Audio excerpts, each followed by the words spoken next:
Madame Delbar, bonjour. Laboratoire de diagnostic génétique. Vous pourriez nous rappeler, s'il vous plaît, pour prendre rendez-vous? Les résultats de votre fils sont revenus. Nous avons trouvé un petit quelque chose. Je m'appelle Jean-Luc. Je ne sais pas encore.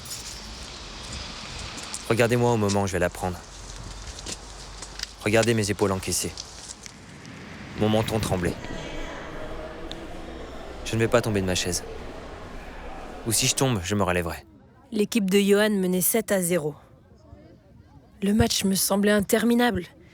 Je regrettais de ne pas avoir apporté un bouquin. J'ai failli le rater. Je m'appelle Wendy. Un match de foot. C'est con, mais c'est peut-être le plus beau jour de ma vie. J'en ai marre d'attendre.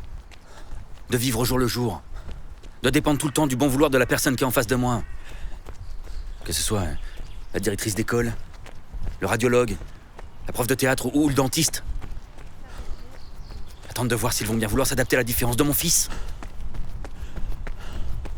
J'ai l'impression qu'ils m'endaient tout le temps, ça me met hors de moi. Je m'appelle Marc.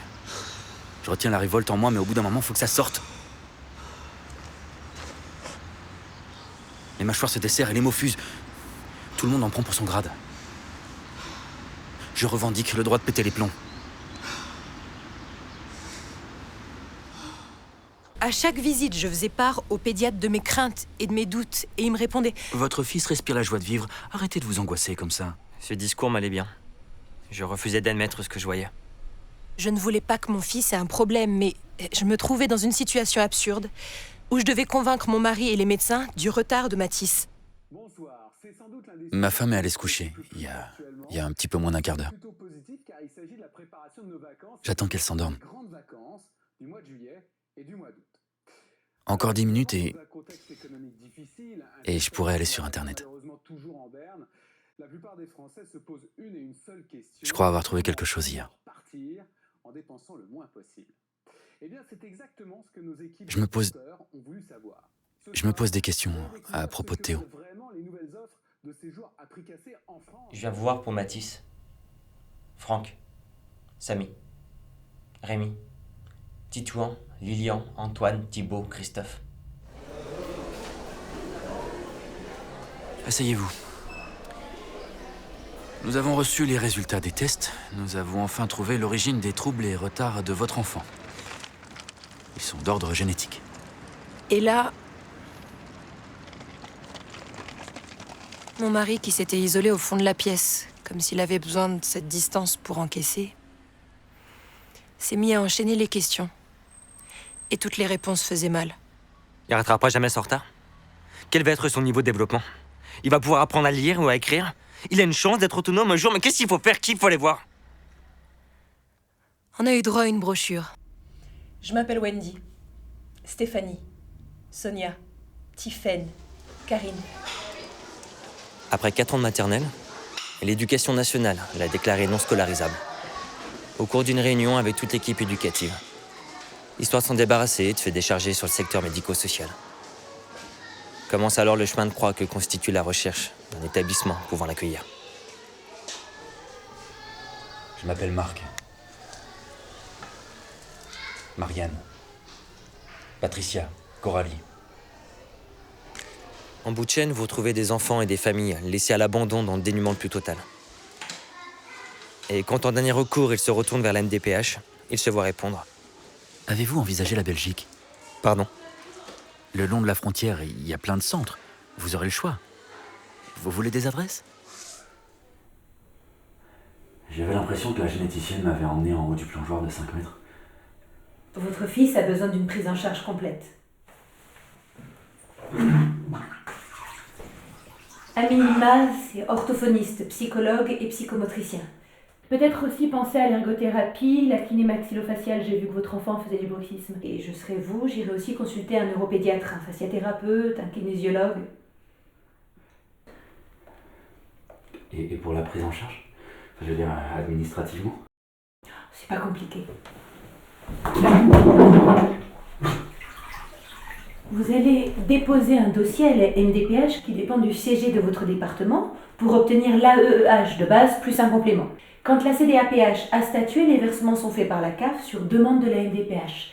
Une fois que vous voulez passer ensuite à la JPP ou à la PCH, retour à la MDPH pour refaire un dossier qui passera en CDAPH. Par contre, pour l'ALD, attention bien entendu, il faudra voir ça directement avec la SECU. Oh, la Sécu, pardon. Parfois et heureusement, la force vient d'extérieur. Il y a des rencontres qui changent tout, qui nous sortent la tête de l'eau au moment où on a l'impression d'être à bout. Pour nous, ça a été sur l'orthophoniste de Franck.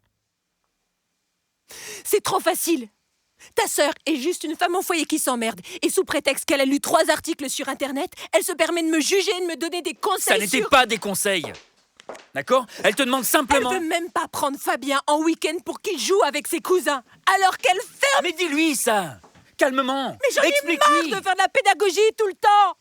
Je revendique le droit d'en avoir marre et d'envoyer chier ceux qui font pas l'effort de comprendre. Tu peux comprendre ça? Notre relation a changé, mais après je pense que c'est le cas de toutes les familles avec enfants, différents ou pas. Mais quand je repense à avant, c'est vrai que je suis un peu triste parce que j'ai l'impression que mon mari a un peu perdu de sa joie de vivre. C'était trop beau à voir. Il avait un sentiment d'égalité sur ses skis. Pas de différence avec les autres. Sentiment de liberté. C'est un moment magique quand vous voyez votre fils sur les pistes de ski descendre en répétant « Je suis heureux, je suis heureux ». C'est pas si fréquent. Il est descendu pour la première fois de la butte de départ, environ 5 mètres. Il osait pas. Ils l'ont tous encouragé et Martin a fini par se lancer. En freinant avec ses pieds et en serrant les freins à fond, il est descendu tout doucement sous les applaudissements des copains. Et une fois en bas, il a levé son poing en l'air. Il était tellement fier. La première année, je crois que c'était pour ses 4 ans, il s'était mis à pleurer lorsqu'on a chanté Joyeux anniversaire. Et puis d'une année sur l'autre, l'angoisse était de plus en plus forte. Il se tapait la tête contre les murs, se mutilait. Pareil pour Noël, impossible de lui offrir un cadeau. Heureusement, pour contrebalancer cette énergie incroyable nécessaire à l'éducation et à l'accompagnement de nos enfants, aux démarches administratives, médicales et autres, il y a des moments magiques. Si nombreux, presque quotidiens. Je pense que la force que nous donne un enfant différent, c'est justement de nous émerveiller, d'être heureux pour de toutes petites choses. C'est ce qui vous fait aimer la vie. Pour beaucoup de parents, c'est normal. Pour nous, c'est une victoire.